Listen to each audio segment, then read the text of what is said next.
The last time a human stood on the moon was 1972, over 50 years ago. Think about what has happened since then. The internet, smartphones, artificial intelligence, space telescopes that can see the edge of the observable universe. We mapped the human genome. We sent rovers to Mars. We built a space station and kept people living in it continuously for over 2 decades. We did almost everything except go back. Why? Because for decades, NASA made plans. Big, expensive, ambitious plans. And then nothing. Mission after mission delayed. Billions spent. Rockets built that never launched. Programs canceled before they ever left the drawing board. The promises were always grand, the results were always quiet. But in 2026, something changed. NASA didn't just announce another plan to go back to the moon. They announced something far more dangerous, far more audacious. And if they pull it off, it will redefine the future of our species. This is the real story. And it starts with a warning no one expected NASA to give about itself. Here's something NASA's own leadership admitted publicly in 2026. Their old approach was too slow, too unfocused, and too inefficient. That's not a critic talking, that's NASA talking about NASA. For years, the Artemis program, NASA's flagship moon return initiative, had been plagued by delays, cost overruns, and shifting goals. Artemis 1 launched without a crew. Artemis 2 was pushed back. Each announcement was met with cautious applause, then quiet disappointment when the timeline slipped again. The agency had become a masterclass in how to spend enormous amounts of money while appearing to make very little progress. There's a particular kind of institutional failure that happens when an organization grows too large, too bureaucratic, and too comfortable.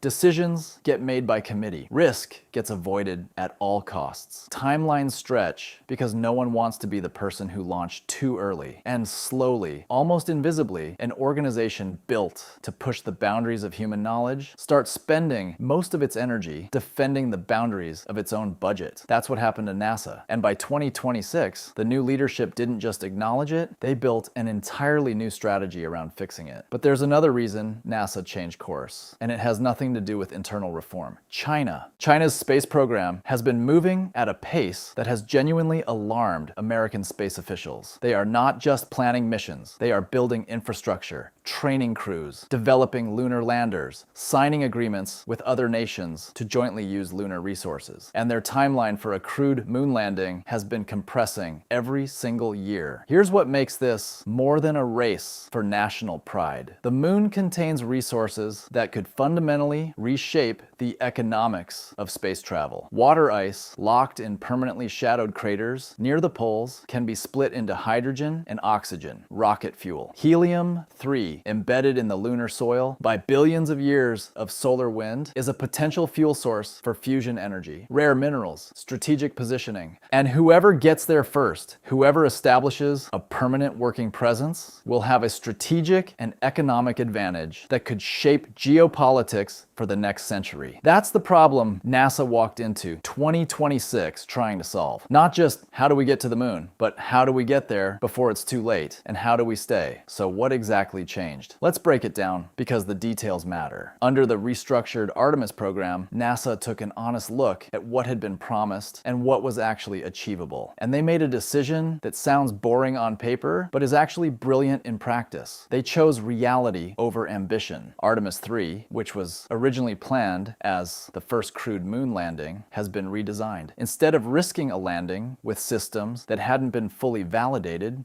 Artemis 3 will now test those systems in Earth orbit. No moon landing, no historic footage, just rigorous, unglamorous testing that gives the entire program the best possible chance of success when it actually counts. It takes discipline to do that, to voluntarily scale back a mission that the public has been anticipating because you know the long-term plan is more important than the short-term headline. That kind of decision is a signal that this leadership is serious in a way that previous leadership was not. And the moon landing itself, now planned for 2028. But here's what's fundamentally different this time. It's not a one-off, not a flag-planting moment designed for a press release. space. After 2028, NASA plans missions to the moon every 6 months. Regular, routine, methodical, like a supply route to a place people are actually going to live. NASA has also completely changed how it works with private companies. Instead of handing out long-term contracts based on relationships and lobbying, the new approach is straightforward. Perform or lose the contract. SpaceX and Blue Origin are competing against each other on results. If you deliver on time and on budget, you stay. If you don't, someone else gets the opportunity. It's the logic of a competitive market applied to space exploration. And it's the same philosophy that turned SpaceX from a startup into the most capable rocket company on Earth. Now here's where it gets extraordinary, because this isn't just a plan to visit the moon again. This is a plan to never leave. NASA has laid out a 3-phase roadmap. And when you hear the full scope of it, you start to understand why scientists are calling it the most consequential peacetime undertaking in modern history. Phase 1 runs from 2026 to 2028, and it's the intelligence phase. Before you build anything, you need to understand exactly what you're building on. NASA is deploying rovers to map the terrain in extraordinary detail. Drones to survey craters that haven't seen direct sunlight in over 3 billion years. Craters where water ice has been accumulating in total darkness since before complex life existed on Earth. Satellites to chart ice deposits and radiation exposure from orbit. This is reconnaissance. They are looking for the single best location on the moon for a permanent base, somewhere with reliable access to water ice, enough sunlight for solar power generation, natural protection from cosmic radiation,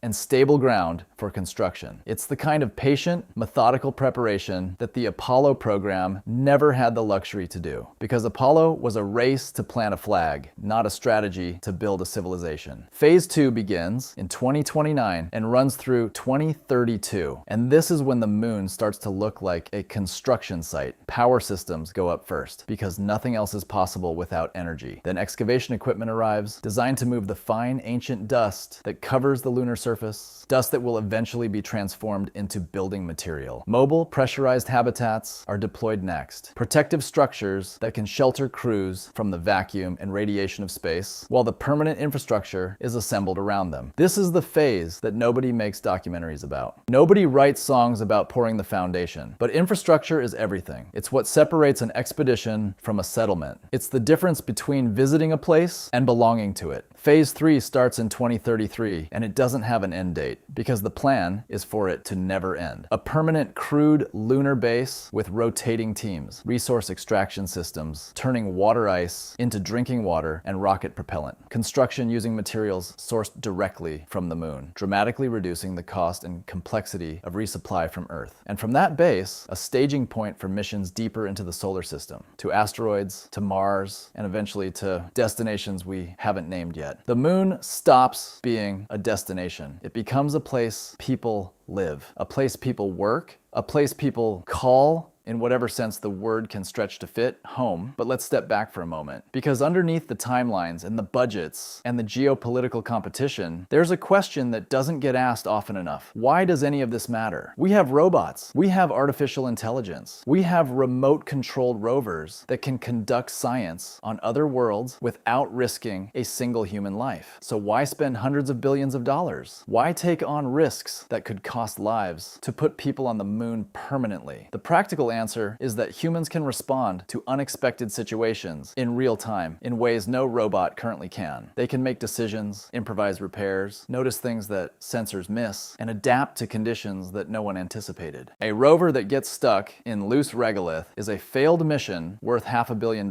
A human that gets stuck figures out how to get unstuck. But the deeper answer is harder to measure. Every generation needs something to reach for, something that tells them the story isn't finished, that there are still frontiers, still mysteries, still places no one has been. Apollo didn't just demonstrate American engineering capability. It told an entire generation that the impossible was negotiable, that the distance between where we are and where we could be is smaller than it looks. A permanent moon base does that for the next generation. And it lays the physical, technical, and psychological foundation for the generation after that to go even further. So here's where we are. For the first time in 50 years, NASA has a plan that is honest about what went wrong, realistic about what it actually takes, and ambitious enough to genuinely change the trajectory of our species. Phase 1 is already underway. The clock is running. And whether or not you follow space news, whether or not you think about what happens beyond the atmosphere on a regular basis, this is one of the most consequential things happening right now. Because it isn't just about the moon. It's about what comes after. The moon isn't simply a rock orbiting 384,000 kilometers away. It is the first step in a direction humanity has been pointing toward since the first person looked up at the night sky and wondered what was out there. And we are possibly finally actually taking it. If this kind of deep dive is what you're here for, subscribe. I cover the science, the strategy,